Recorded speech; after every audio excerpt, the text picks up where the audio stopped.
Welcome back to the Hoopers Paradise podcast. Damn. We're going to get real thoughts and opinions from fans who love the game, brought to you by your Hoopers' favorite Hoopers. Hey, we are outside. ACP, man. We've been gone for a minute. I think we had to take a little emotional break. Watching a lot of emotions went into that game 6 with the Raptors there. So we had to take a little bit of a step back so we can come back on here and provide our beautiful, beautiful community with accurate analysis and thoughts about how the game went. Unbiased too. Unbiased. We finna be completely unbiased in this pod. You know what? For the first time, I'm gonna try. You're gonna try? I'm gonna try. Let's get into it. I'm gonna try. Okay. So today we're gonna do a kind of a round one wrap up. And this was a crazy round one in my opinion. Yeah, for sure. A lot of surprises, a lot of injuries. You could look at every series and be like, not one really disappointed. Yeah, that's actually fair to say. No, you know what? Whether there was drama or good basketball. I'll tell you the one that I found a little bit disappointing. Which one was that? No, I'll tell you when it's time. Actually, I probably know which one you're going with. All right, let's see. All right, first let's start with the Western Conference just to get it kicked off. Okay, and we're gonna start with the 1 and 8 seed, which was Phoenix and the Pelicans. Phoenix wins in 6. We saw some Chris Paul heroics with Devin Booker going down. I think he finished game 6, 14 for 14 from the field. Yeah, that's crazy. As a 6-foot point guard, taking jump shots. To finish 14 for 14 in a playoff game, it just further adds to the guy's resume. Like he gets a ring, he's now in the conversation for best point guard of all time. So here's my thing. I always saw Chris Paul as the greatest point guard of all time. Sorry to anybody who might think that's Magic Johnson, but I think it's one of those things that the ring is just keeping him back. Yeah, for sure. So a lot of the times I'm an individual who likes to take the rings out of it because I feel like it kind of clouds people's arguments sometimes, where it's like Chris Paul is like really a situational thing at times. Like there's just always been a team that's just a little bit better. Just look at his past couple years where the trend where he's been on these younger teams, where to me it's kind of like teams like Houston shipped him off to OKC to kind of like send him over there to die, and he takes his high basketball IQ, his great communication and his great leadership, and he presents that to that young OKC franchise and propels them to the playoffs. I think in a top 5 seed, if I'm not mistaken, at the time. Yeah, right? I think they were the 5th seed. Correct, right? Mm-hmm. So now you move over to Phoenix, who has that similar build of a young team but with no real leadership, and you could see the type of ceiling raiser that this guy is, man. You put him on a team that's borderline, and he'll put them over the top. He's a great player. Yeah, at this point, he's literally the definition of a point guard. Yeah, for sure. I don't see any point guard better than him. And he had to go through adversity again, losing Devin Booker. Imagine dropping what do you have? 31 in the first half and then just getting hurt. Yeah. Which is crazy, but he found a way to sneak by these up and coming Pelicans. We like that trade that they made at the deadline. For sure. I think this is going to be a good team next year. Yeah, I think you throw Zion in that mix. Zion, what, since he's been in the league, is a 25, 7 and 3 guy? Yeah, and efficient. You drop right? Like he has games where he's 10 of 13, 13 of 16. The guy's just, you've never seen anything like it at his size, his athleticism, the way he's light on his feet and his ability to lateral quickness, his ability to move it. Now I see the Pelicans put the ball in his hands. So go ahead. No, I was saying it's just to talk about that ending in 6, we saw a lot of really good games from like 1 and 8 seeds, 2 and 7 seeds that we don't really normally see, where even game 6 could have went either way with Chris Paul going 14 for 14 from the field, which is crazy. I mean, just shout out the league for creating some type of parity where it's now like you got teams who you would never not normally pay attention to that are able to acquire these guys like CJ McCollum that could bring them to now another level where it's like, okay, watch out, this is a team now you got to pay attention to. Like they got a bright future and they're young, and CJ McCollum's a character guy, good leader. Yeah, I like that team moving forward. We kind of had Phoenix finishing this in 5 games. It got extended to 6, I think, mainly because of Devin Booker's injury. But yeah, we saw the emergence of Brandon Ingram showing up. CJ, that's going to be a nice duo to go with Zion, and we can't forget about Jonas. Had a great series, and Ayton showed that I'm worth that money. Yeah. Shout out. I just want to shout out DeAndre Ayton, man. Like for him to be able to take another step up offensively to be able to handle the workload of the more shots he's getting, right? The workload of still your defensive responsibilities and roles doesn't change while we're adding this to your game, and he took it on, and while he thrived. I mean, Jonas still got off a couple of games, but he's a pro's pro, right?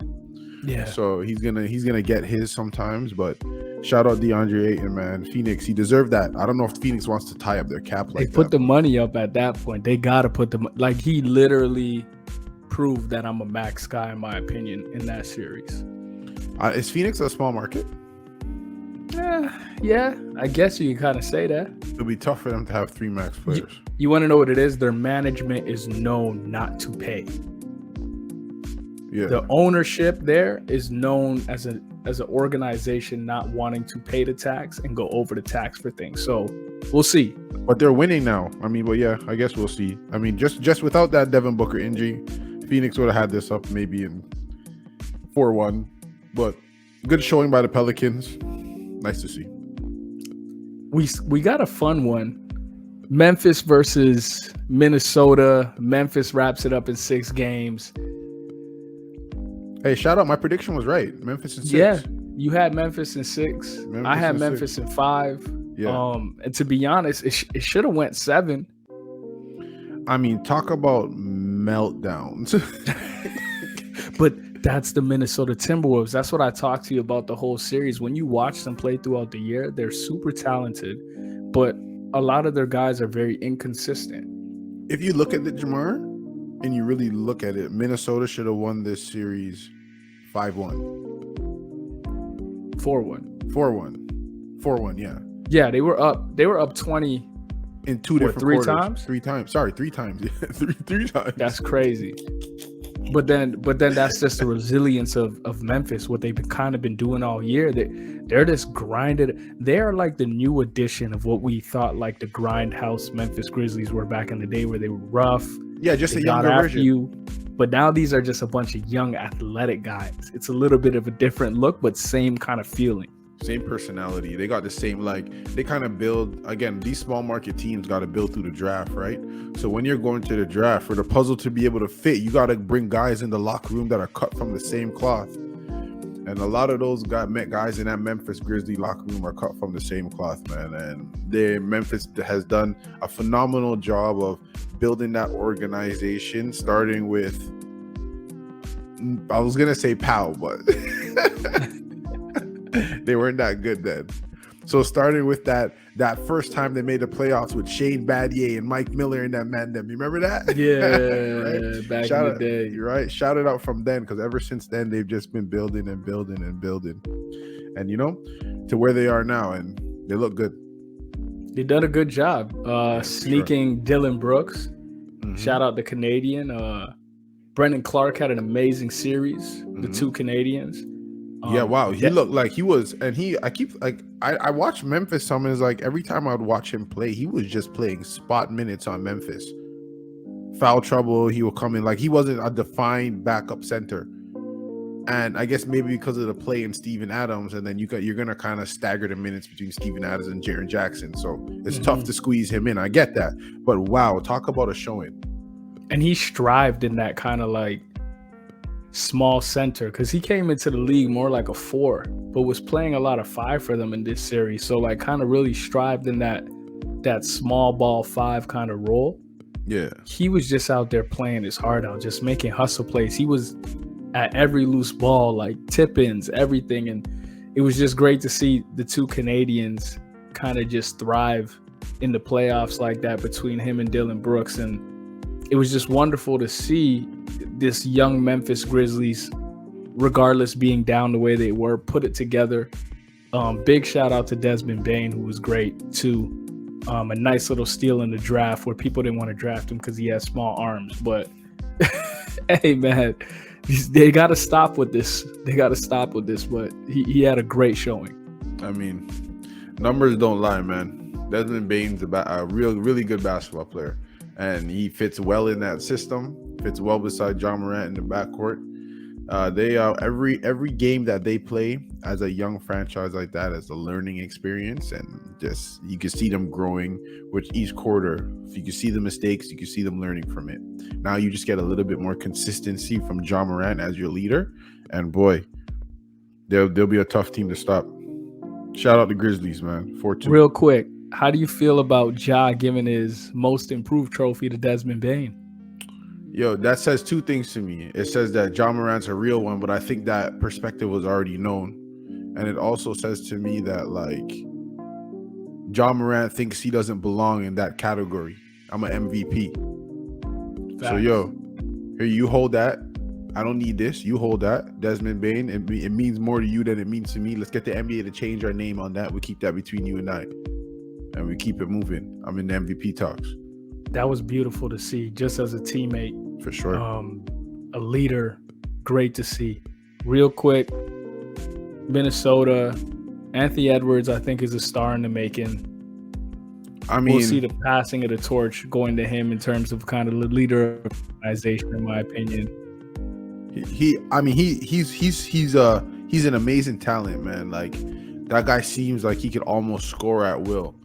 From me looking at the Minnesota Timberwolves and him play, he's really got to develop his playmaking. Like, every time he puts the ball on the floor, he's putting up a shot or going to the rim. There's not one time I see him made an extra pass. And I think, like, the addition of Chris Finch, hopefully he'll teach him the right way to play basketball. But you teach that kid Anthony Edwards the right way to play basketball with his talent. You're looking at maybe his ceiling of Dwayne Wade. But then if you keep somebody with that type of talent, but then keep allowing them to make the same mistakes and develop the bad habits that they're developing, you're going to look at De'Aaron Fox. And there's just a difference in cachet and winning there. So hopefully Chris Finch can put that culture in there of winning and doing things the right way and treating it like how you would any other type of job. Atmosphere, and I think he'll be okay from that standpoint. That man is the definition of an athlete. For sure. He looks like a football player playing basketball. Right? We kept saying that. We kept like when we were messaging back and forth, like, yo, this man looks like a football player playing basketball. It's crazy. For sure, man. For sure. His athleticism is off the charts. So at 20 years old with a team in Minnesota that has no expectations, I mean, you allow him to play through those mistakes and allow him to grow from that standpoint, through the experience. But I just hope somebody's correcting them when they show the game film. And then when they show him driving to the basket, there's 3 mans on him. They're showing him, yo, you could have passed the ball here, here, and here, and this is what will make you and your teammates a better player. Agreed. Yeah, but he's a killer though. Don't get that twisted. So moving on, we had the Warriors beat Denver in 5. We kind of all anticipated this one. Yeah, we seen that coming. They're lucky it wasn't a sweep. We seen that coming. Golden State was great. We're seeing the emergence of Jordan Poole. Their new depth lineup of, what is it? Steph, Poole, Wiggins, Draymond, Clay. Oh my, that's a crazy small ball lineup. I'm excited to see it moving forward. In this series, it's what we expected. Jokic is playing without Jamal Murray and the ghost of Michael Porter Jr. So we're going to see those guys next year and what they look like full strength. But yeah, they're for sure. I mean, shout out Jokic to be able to carry them to a top 6 seed by himself, essentially. I know, don't get me wrong, there's guys that help. Will Barton, shout him out.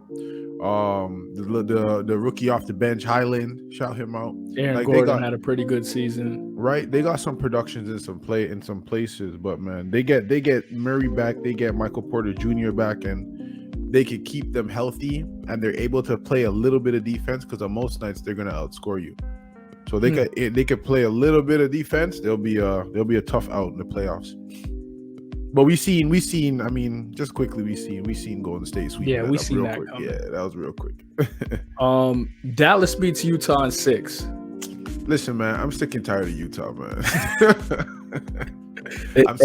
Blow it up. I'm sick and tired of seeing them putting the same product on the court. Like, and I'm not even a Utah fan. I'm sick and tired of it. They gotta blow it up. You gotta choose who the best player on the floor. So you're gonna choose Donovan Mitchell. I mean, just because for the production Rudy Gobert is giving you defensively, he's not worth the $215 million you're gonna have to pay him. But this is the scary part, CP. You trade Rudy Gobert, you know you're not gonna get much back that's gonna improve your roster. No, you will. You're gonna get Rudy Gobert is what, 2-time All-Star Defensive Player of the Year. But, you're gonna get a star, a young player, and a draft pick. Good luck. For example, Julius, say he's going to New York. You would get Julius Randle, who's a young player, Cam Reddish, and a pick, and we give you Rudy Gobert. New York's not doing that. No, I'm not saying there. I'm just saying that's the structure of a trade. I think they get worse losing Rudy Gobert. It's going to be hard for them to keep Donovan Mitchell. You've heard me say this for the last little bit. No matter what they do, I think they're going to end up having to blow everything up. I think Donovan Mitchell is going to be asking for a trade. If it's not next season, it's the season after, because the next offseason, because I know he's on 3 years left on his deal. Yeah. I think he's too big for Utah. I don't think he likes it there. I think it's time for him to move on to a bigger market, in my opinion. And that's what I see from him. I'll be honest, man. Just sometimes the grass is not always greener, you know? No team values you as much as the team that drafts you. And you see that in guys like Westbrook when you leave OKC, or Ben Simmons soon you'll see when he leaves Philadelphia.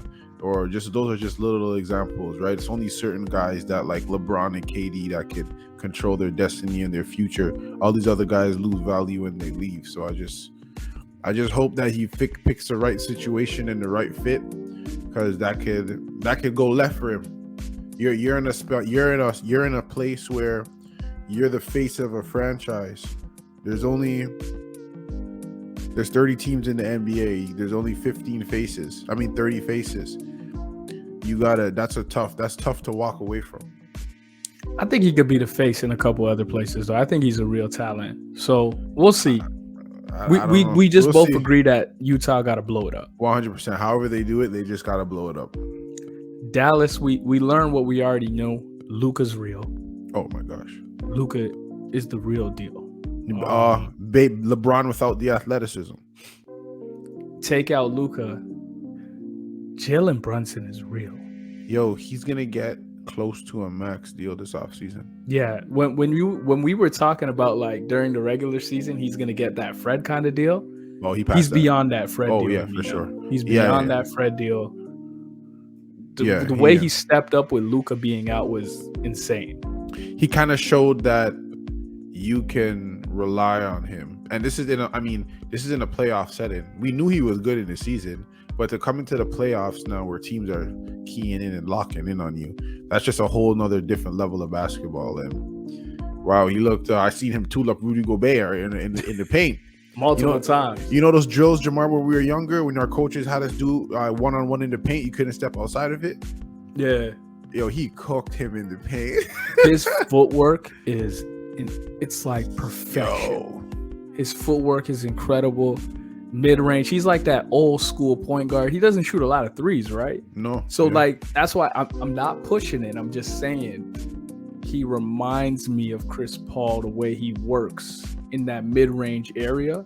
Yeah, for sure. And how he picks his spots. He's not Chris Paul. I'm just saying he gives me that old school point guard vibe that kind of Chris Paul also gives me, where it's they make such great decisions in that mid-range area. You don't know if they're ever going to pass or shoot it. It's just they leave defenses frozen. They definitely have similarities, especially when you're talking about playing in the pick and roll and getting downhill and being able to take what the defense gives you in the modern NBA, which is that mid-range jump shots. He picks guys apart. Kid's good, man. Kid's really good, yo. Dallas, like I said, I said it before, that's my dark horse to kind of win the West. Sucks though, because you could already see his destiny's not in Dallas anymore by that Spencer Dinwiddie trade. Yeah. Sucks. I think we'll see. We'll see, actually. What do you put on? Can you think Dallas can? We'll see. That's one of those we'll see. I want him to go to a team where he will be able to have the ball in his hands and thrive and allow his leadership to be able to show in his play. If you understand what I'm saying. But I'm seeing like getting rid of Porzingis kind of made us just realize that Dallas might already have that 1-2 punch they were looking for. Another ball handler for Luka to take him off the ball at times. They have someone who's going to run their offense when he gets off the floor. He can shoot it so he can play off of Luka. Luka can shoot it a little. He's getting better at shooting the three so he can play off of Brunson. Like, I kind of like this kind of thing they got going on here. But we'll see, because I don't know if it's going to be able to work moving forward. Because they give up some things defensively. Yeah. Miami beats the Hawks in 5. Yeah. I'll be honest. I was a little disappointed in Trae Young. There was a stat that showed me, man, for the series he averaged 15.5 points per game. It's the lowest. It's the biggest decrease in points from season to playoffs in NBA history. I'm not too mad at him. He's playing the best team in the East. He's losing Capella, John Collins just coming back from injury, which were basically what you can borderline say is his next 2 best players in some people's eyes. Miami's one of the best defensive teams in the NBA with Eric Spoelstra. They're designed so well to defend guards between like Bam, Jimmy, Kyle, PJ Tucker, who like made his life a living hell. So I'm not too mad at him. He's young. He'll come back. He'll be better. I don't look too deep into that. Miami came in and did exactly what the 1 seed's supposed to do to the 8 seed.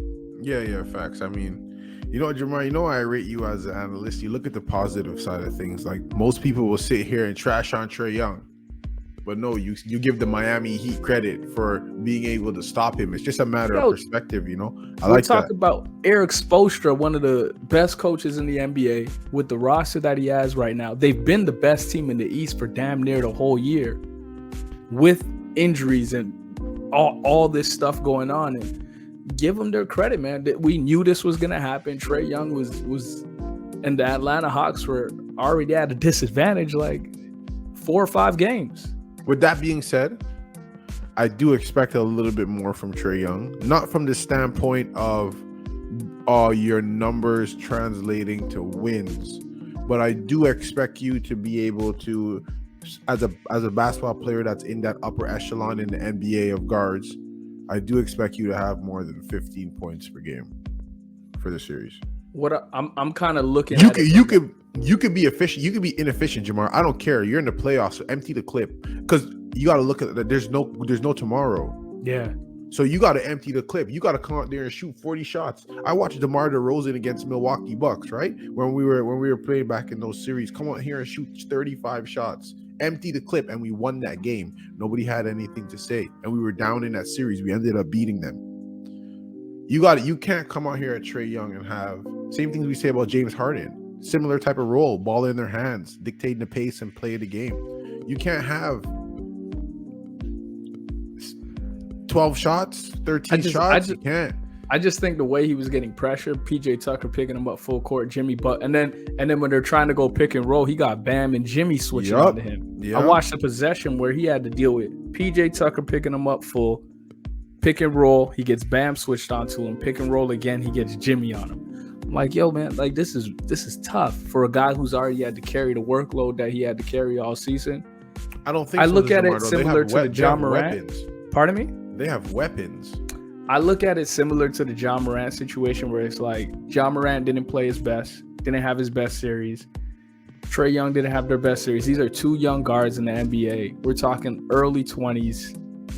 They're going to be forces to reckon with for a while, is what I'm seeing out of them. So I'm not looking into this too much just because I see that Miami did what they were supposed to do to a young guard. I agree with you for sure, Jamar. I don't expect the wins I don't expect your numbers to translate to wins, but I do expect you to be a little bit more aggressive. I feel you. Yeah, just a little bit more. Like if you go out swinging. That's what I want to see. I want to see you. It's the best team in the East. You're gonna have some problems. They got a great coach, like you mentioned. They're a well-coached team. They look at all their defenders along the perimeter. They switch 5. It's just you just gotta be a little bit more aggressive. I feel you. Yeah. Okay. The Celtics beat Brooklyn in 4. Hey, that's laughable, man. I just want to listen. Shout out Jason Tatum for turning the corner. Everybody, the whole world knew that he had it in him. Jaylen Brown looks like the Batman that's going to be able to take them over the top. They got the defense. Look like the Robin, sorry. They got the defense, the switchability, the length, the athleticism, and the leadership, not only from the coaching staff, but on the floor as well, from Marcus Smart. And hey, let me apologize to Marcus Smart here real quick. Thank you. It's about time. Not for the dive, because I think that was a dirty dive. But what I'm going to apologize to Marcus Smart for is when we first started this pod, you asked a question about Marcus Smart. My answer to you was, I don't believe that he could lead the Boston Celtics as a starting point guard to improve playmaking. And I just want to, he has surpassed all my expectations of his impact offensively while still maintaining his values and his weight defensively. That's tough to do, man. Like, those guys are on the island every single night guarding the best offensive players in the world. And man, wow. Shout out Marcus Smart, man. I owe you an apology, big dog. There it is. I'm gonna say it quickly. One, I warned you about them Boston Celtics. You did. You did. And how talented they are, their switchability and all that stuff. Actually, they went above and beyond of what I thought about them. I did predict Brooklyn to win the series just because I had a lot of respect for Kevin Durant and Kyrie Irving, but I'm starting to realize that there's a changing of a guard here. These young guys are coming in, and them losing was kind of good for basketball in ways, because we saw them kind of just lackadaisical through the season. KD, don't get me wrong, he played his heart out in terms of regular season and stepping up and doing what he had to do, but Boston's outcoached them. Boston outplayed them. Boston was way more prepared than them. That shows you that regular season that people keep saying does not matter. It matters. That's what I learned from that series, in my opinion. We keep saying the regular season does not matter. It matters. We saw it last year with the Los Angeles Lakers when they lose to Phoenix in the first round. I mean, that was AD and we can't say that they lost. Injured. Regardless, they lost. No problem. That's why I say regardless, they lost. We're starting to see that the regular season does matter. You got to be able to have guys on the floor to put this together and create a culture, have things that you actually do, have an identity. Brooklyn did not have an identity. They had Kevin Durant the whole year, Kyrie Irving out damn near half the year, James Harden kind of leaving, bringing in Ben Simmons. He doesn't play. So it was just a mess, and we gave them the respect because of who they were, and we didn't look at the production on the actual basketball court. Boston Celtics head coach Udoka did an incredible job planning for how to slow down and stop Kevin Durant. And it was beautifully done. I was saying some games KD was making the right plays, but to the point you made about Trae Young, sometimes the right play is making the bad play, and sometimes like you just got to empty that clip. Yeah, for sure. Because it was the game that he had 16. I thought he kept making the right play, and I was like, if he wasn't Kevin Durant, he's playing a great game. But because you're Kevin Durant, I'm gonna need you to empty the clip. Yeah, you can't have 11 shots, and you're still Kevin Durant. You go 7 for 11. That's a bad game. That's that for 90% of the NBA. That's a great game. But just based on you being who you are, you got to bring a little bit more. But like I said, Jamar, you've been right about a lot of things about these Brooklyn Nets, if I must say so myself. Pop your collar, my brother. Shout it out. But it seemed like they had distractions all year long. They never were able to develop any type of culture or continuity or identity, like you said. And it's tough to win an NBA championship like that. To be able to win an NBA championship, all your stars have to align. Yeah. And they were just all over the place. But I mean, let's not forget, before all these injuries, and I know James Harden was on the team, but they were first in the East. Yeah, and that's why I said I'm still gonna give Kevin Durant his respect at the way he played this season. And Kevin Durant was an incredible season. I'm not one of those guys where after somebody has a bad series, I'm writing them off. Kevin Durant is still one of the top 3 players on the planet. Yeah, 100%. It's just, I mean, it kind of was like they basically just loaded up on Kyrie, loaded up on KD, and I'm going to let everybody else beat you. And unfortunately, I just didn't see Steve Nash make any adjustments until the last game, where he was looking for different lineups to be able to create some type of spark. And I was really tough on Steve Nash this season, and I realized even when I went through my last spiel, he was literally dealt a tough hand. When you think of James Harden leaving and kind of giving up on the team, Kyrie not being there, and then Kevin Durant getting hurt, he just had to how could he form an identity with guys not on the floor? So Steve Nash deserves another year. Yeah, for we'll sure. see if he can really coach again next year, but he's had 2 years now where it's he hasn't had his roster on the floor. We'll see what he can really do. I think all great point guards are good coaches. I think he just needs to find his voice, being a guy who just finished playing, and he's still kind of the men them. The guys he's coaching, he played against. Yeah. Aldridge, KD, Kyrie, Blake Griffin. You know what I'm trying to say? And I'm sure there's others that I'm missing. So he just has to find his footing, find his voice, find his confidence. I mean, these are things I hear Nick Nurse say. So, and he's doing a phenomenal job. So, I mean, the Brooklyn will be okay. I think they're going to be very good next season. Yeah, you got two. Hopefully, Ben Simmons hopefully get well, man. You're going to have 3 guys who are on 5-year deals. And it's just, that's going to be your core locked in. And you just got to figure out your play style and who you're filling in around that. But they'll be fine. People don't look at Brooklyn and think, oh my God, no, they'll be fine. I actually wanted to speak on this real quick just because I know he's taking a lot of heat. I do pray and hope that Ben Simmons does get well. Whatever he's going through, he can figure that out.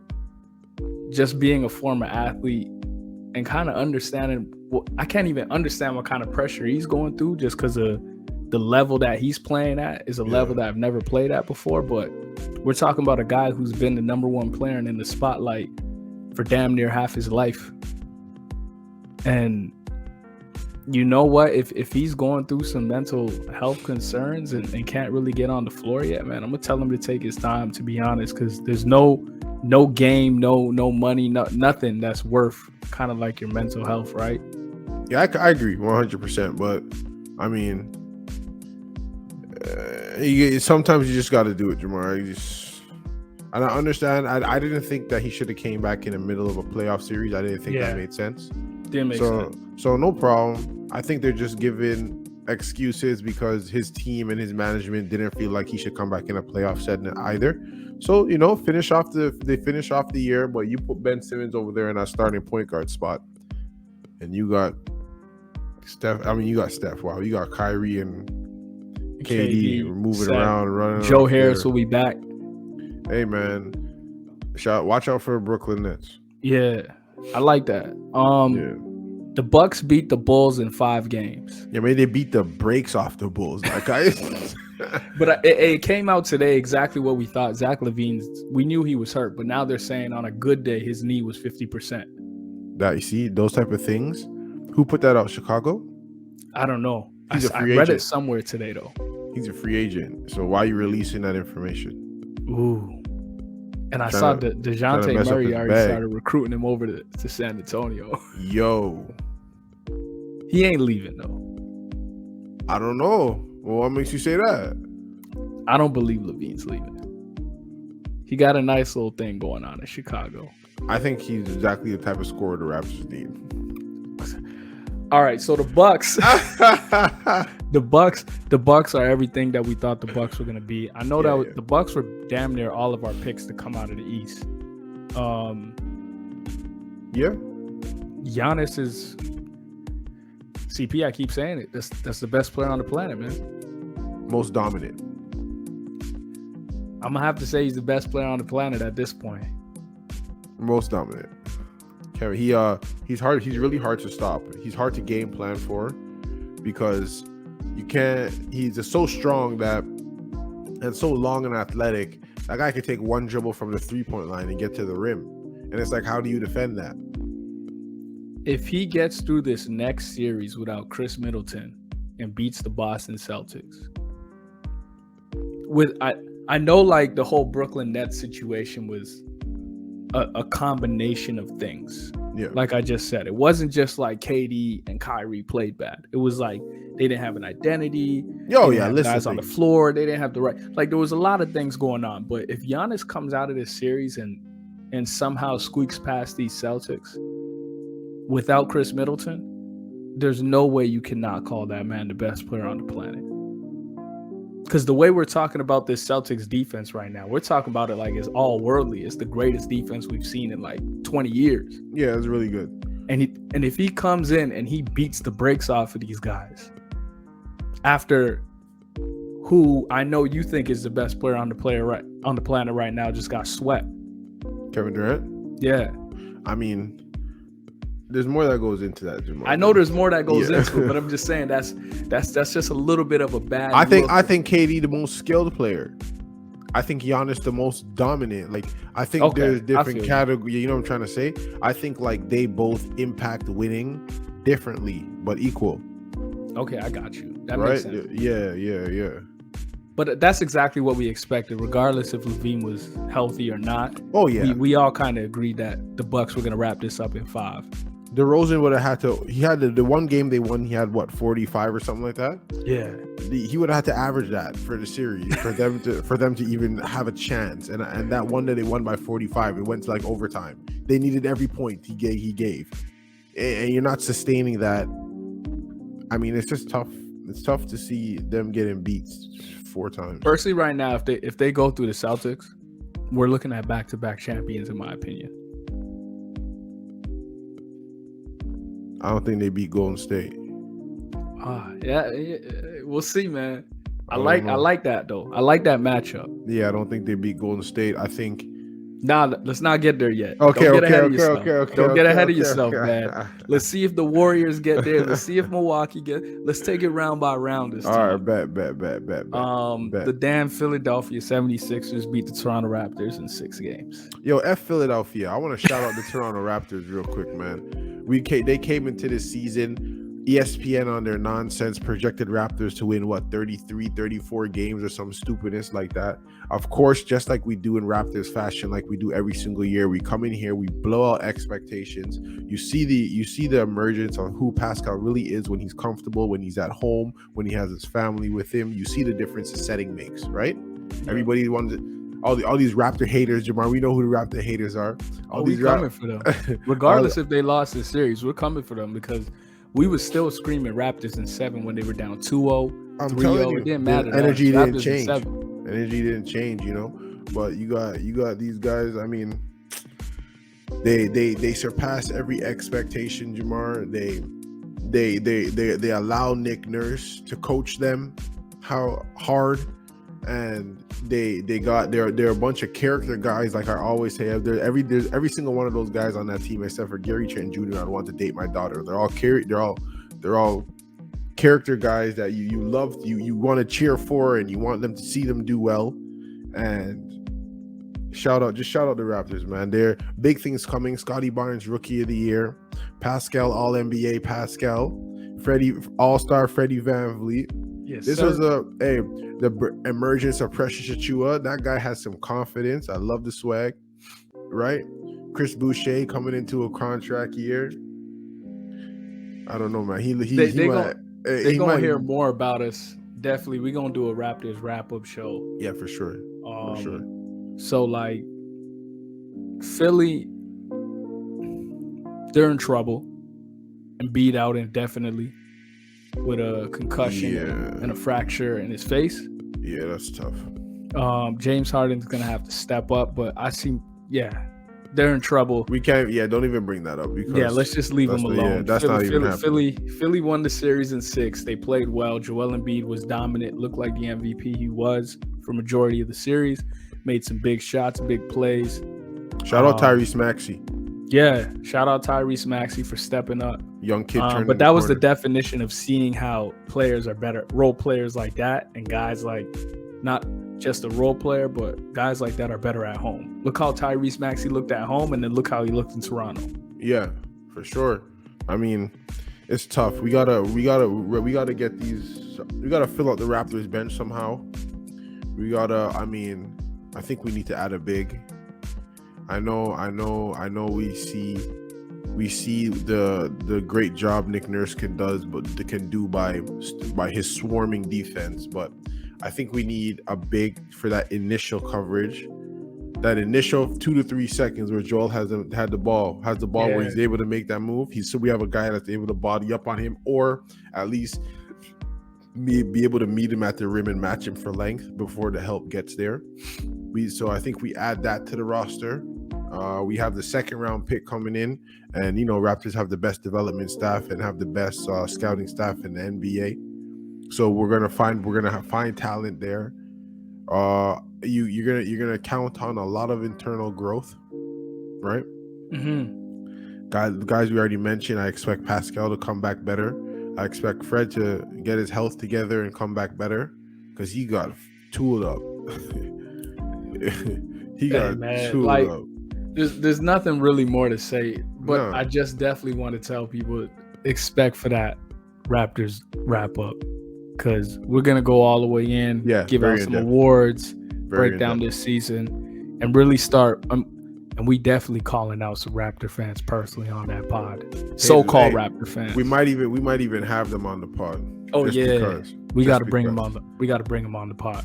But before we wrap up this Raptors versus Philly series, I know I said I'm going to leave everything for the Raptors pod. Yeah.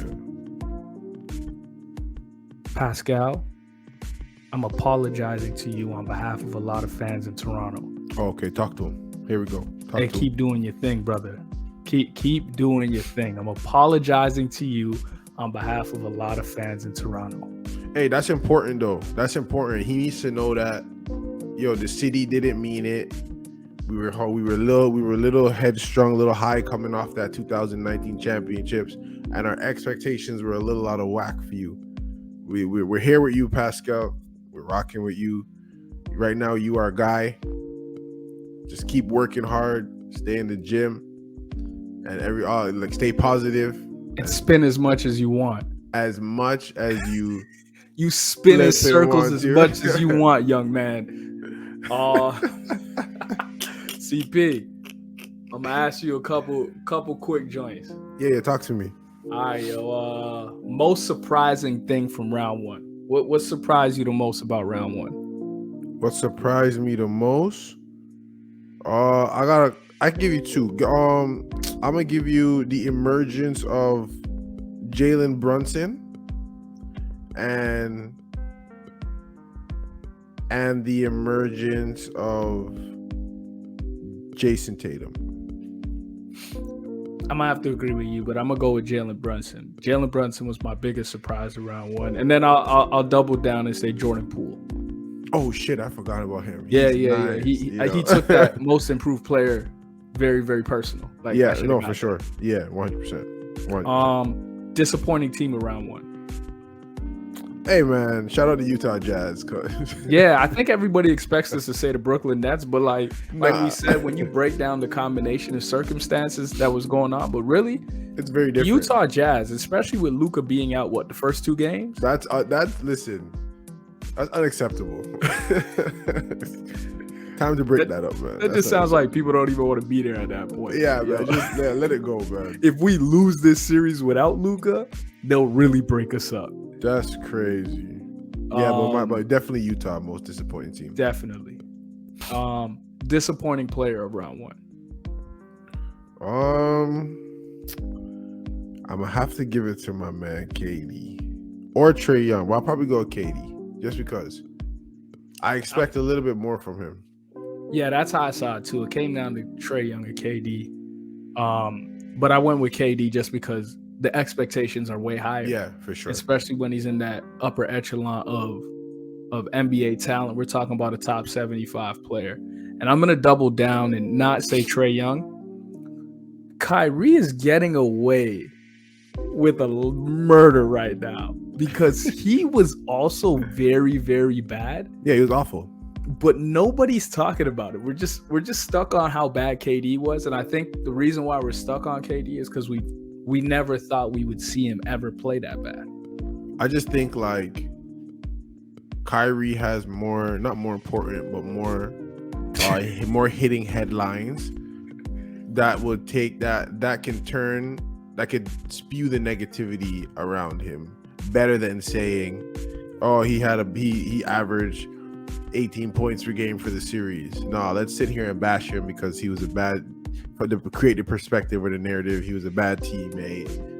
He created distractions, which he did, no problem. And whatever else they wanted to say about the man.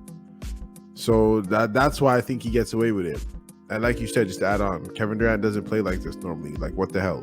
Yeah, shout out to Boston Celtics defense and how committed they were to paying attention to detail and stuff like that. But definitely, KD has to go down as a disappointing player for round 1. And I know that hurts us because we're both big KD and Kyrie Huge. The MVP of round 1. Who you got? Ooh, that's a good one. MVP of round 1. You know what, Jamar? I'm going to go with the same person that you're going to go with. I'm going to go with Steph Curry, but I want you to explain why. Oh, yeah. I think you to explain why. He kind of got forgotten in this round 1. Yeah.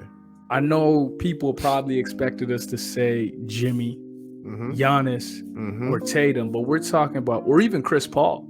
Yeah, But we are talking about a superstar, what some people see as a top 10 player ever, the greatest shooter ever, humbly come off the bench and still make an impact and be a leader for his team.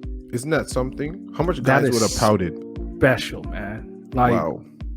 I always called him and Kevin Durant the 2 most unselfish superstars of all time. Steph just took that over by like a long shot, because that's beautiful to see that this man came off the bench and was still like jumping up and down, supporting his teammates. Like, it was just beautiful. He's a regular guy. But it creates such a great working environment as a basketball team, because then it puts it in a perspective where now, okay, Steve Kerr can coach Stephen Curry a certain type of way, can talk to him a certain type of way. What makes you think he's the best player on the team? What makes you think anybody else below that can't be spoken to like that, or can't be held to that same accountability, right? And it says, shout out Tim Duncan, another unselfish superstar. Yeah, my bad. I forgot about him. Right, he gets put in that unselfish superstar category. Right. So I mean, those guys are hard to replace, and that's why they're faces of organizations for years and years and years. It's just wow. I don't know. Outside of those 3 stars, Kevin Durant, what's his name, Tim Duncan, and Stephen Curry, I don't know any superstar that's gonna do that. So I'm about to for another player. I'm about to get you a little bit upset again. Okay. Just because I know this is going to be the media conversation. I know we like to separate ourselves from the average media people. Yeah. The rest of this playoffs can be very, very haunting for Kevin Durant. I'm gonna give you 2 reasons. I gave you one already. If Giannis messes around and goes and beats the Celtics. Yeah. The second one is if Steph Curry goes and wins another championship without him. Oh, without him. Crap. That just will further push the narrative that you were never the guy in Warriors in Golden State. I'll take it a step further. It's going to start to push that narrative that Kevin Durant is not the superstar that we think he is. But it sounds crazy, but this is what they're going to push. I'm not saying we're going to push it. I'm saying what people are going to push. No, I'm not. But here's the thing, Jamar. I don't agree with you. I mean, I'm sorry. I do agree with you. Those guys that are supremely skilled, what have they done when they're on their own? Kevin Durant got to the finals. As a leader, I'll give him that. Against the Miami Heat, they lost in 5, and it was a close series. And don't get it twisted. I remind people that Celtics Brooklyn series was a lot closer than it looked. They lost in 4 games, but those were 4 good games. Yeah. Like a couple of bounces here, missed shots there. That series can change, go either way. But I do think that is something that the media will definitely push. Yeah. If Steph and Giannis are very successful moving forward in these playoffs, that's like KD's, not his worst nightmare, because we know KD's personality and who he is as a person. Like, he don't give a damn. Yeah, but like, that's what they're gonna push. Like, was Kevin Durant ever really it? Did we overvalue Kevin Durant because we fell in love with the scoring and which they really haven't. He's really that guy, but that's just what's gonna be thrown out there for sure. I mean, I just look at those supremely talented guys like that when they've been by themselves. Kyrie Irving, Anthony Davis, James Harden. It's only certain guys that can carry. I mean, Kevin Durant joined a 73-win team, Durant. Yeah. That won without him before. Obviously, now you add Kevin Durant to that team, they're going to be flipping unbeatable. That's not rocket science. That's like you and I could have stood up there and coached that team and they'll win. No, I don't agree with that.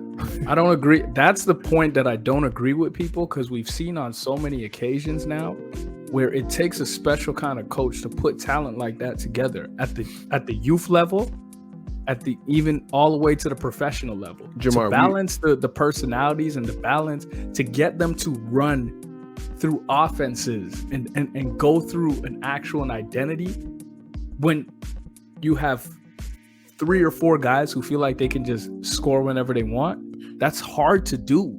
Yeah, but you're talking about 2 of the most unselfish superstars ever. You're also talking about someone who comes from this perspective, and Draymond Green is, why do I shoot? And so that's why when you look at the leaders in shots per game, it's always Klay Thompson. Yeah, but you know what? But still, it still takes a coach to design that and put it together. It couldn't just be anybody. Jamar, I think we're good enough coaches where we can put a system together and guys talented enough like Kevin Durant. It looks that easy, but like, if it was that easy, then again, the Brooklyn Nets would have had a way better season right now. Nah, I think Steve Nash is a horrible coach. You feel what I'm saying though? Like, it's not that easy to just throw it together and just. No, yeah, I hear you. I was just trying to dumb it down. Like, I think basically trying to say, like, if they just had some better coaching, it would have been a little bit different.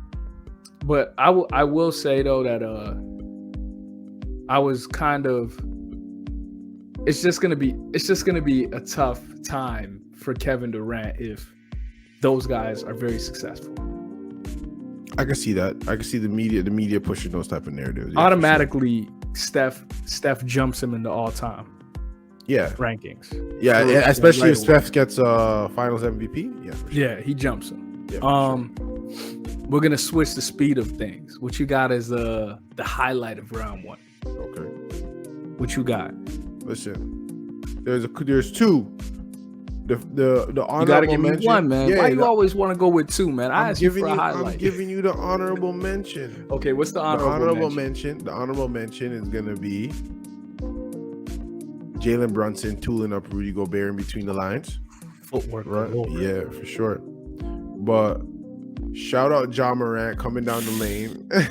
Yo, can I pull that up? Hey, you have it? Yeah, I'll pull it up, man. We gotta pull that up, man. That was crazy. Ja Morant coming down the lane, man. That was crazy. That guy is so springy. Oh, I show me came right with here. the Okay. swiftness. I had to. Let me see what's up. So he just. I'm Come off that 6'1". screen. Snake the screen. Holy Jamar. What do you think it feels like to be up there like that in the air? I never want to know. Because if I ever had that kind of ability, nobody would like me on the planet. Yeah, but you can see why he has the confidence he has. That man did. Oh my gosh, bro. That man did it. I just got to remind young guys that this guy was not highly recruited and found randomly in an auxiliary gym. It's crazy. That's definitely the highlight of round one. It's crazy. There's no 100%. argument there. 100%. There's definitely no argument there. That's definitely the highlight of round one. 100%. Real quick, I'm going to throw this on the screen. This is what we got set up for round two. You're going to give me some quick picks. Phoenix versus Dallas. I'm going Phoenix in 5. You ready for this? Yeah. I'm about to shock the world. Dallas in 7. Oh, you're out of your mind. What's next? You're out of your mind. Dallas in 7. You're out of your mind. Warriors versus Memphis. You know what? Golden State in 7. Warriors in 6. Oh, okay, so 1 game apart. That's fine. Okay. I like that. Miami and Philly. Joel Embiid out? Yeah. Anyway, you should quickly 5-1. Miami in 4. Yeah, Miami in 5. I'll say. Come on, man. James Harden get you 1. Milwaukee versus Boston. This is the toughest. I'm going with Boston in 7.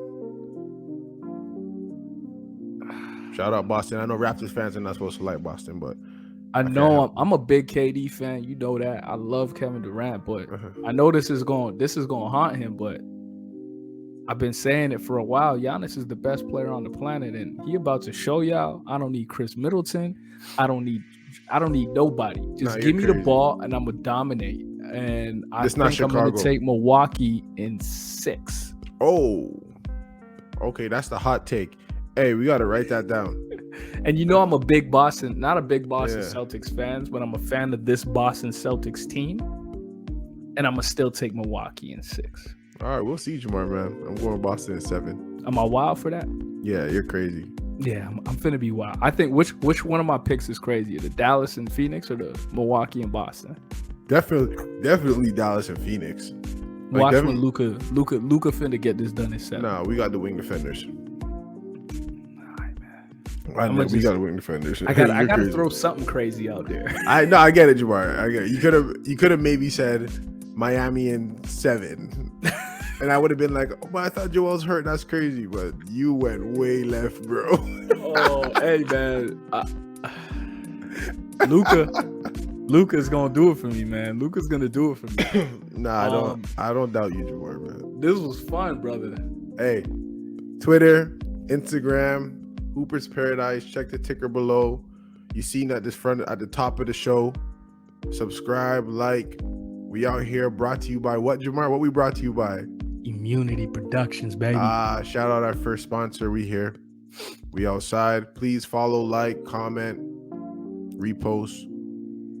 Pay attention. We got a lot of cool things coming for the community. A lot of cool things dropping clothing wise. Keep watching out, man. For sure. But we appreciate all the support, man. Hey, we are outside. All right. Peace and love. We out.